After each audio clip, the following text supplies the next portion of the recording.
आज तर आहे ना खूप धावपळ झाली मंडळी, ती कशी पुढे जाऊन सांगतेस. पहिलं तर तेल गरम करून जिरा, तमालपत्र, बारीक चिरलेला कांदा आणि त्याच्यावरती मीठ टाकून गुलाबी रंगावर परतून घेतला. अद्रक लसूणची पेस्ट टाकली, बारीक चिरलेला टमॅटो टाकला, कांदा टमॅटो चांगला सॉफ्ट होईपर्यंत परतून घेतला. नंतर घरगुती मसाला, धना पावडर, गरम मसाला, काश्मीरी मिरची पावडर, हळद टाकून ना मस्त परतून घेतलं आणि थोडंसं पाणी घालून ना मसाला चांगला झाकून तेल शेपट होईपर्यंत आपल्याला हा परतून घ्यायचा आहे, म्हणजेच मसाला चांगला शिजून निघतो आपला. आता याच्यामध्ये मी स्वच्छ धुवून घेतलेली आहे ना अख्खा मसूर टाकलेला आहे भिजवलेला, आणि तो पण व्यवस्थित असा परतून घेतला. आता याच्यामध्ये 1.5 ग्लास पाणी मी उकळलेलं टाकलेलं आहे, गरम केलेलं. झाकण देऊन अख्खा मसूर चांगला शिजून घेतला.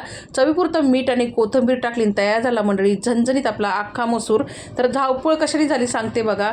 तर आज ना मेसचं जेवण पण होतं आणि ऑर्डर पण होत्या. गव्हाच्या पिठाच्या 2 किलो शंकरपाळ्या आणि 2 किलो शंकरपाळ्या मैद्याच्या होत्या. तर मंडळी आपल्याकडं दोन्ही प्रकारच्या शंकरपाळ्या भेटणार आहेत. स्क्रीनवर नंबर दिला आहे, नक्की ऑर्डर करा. धन्यवाद.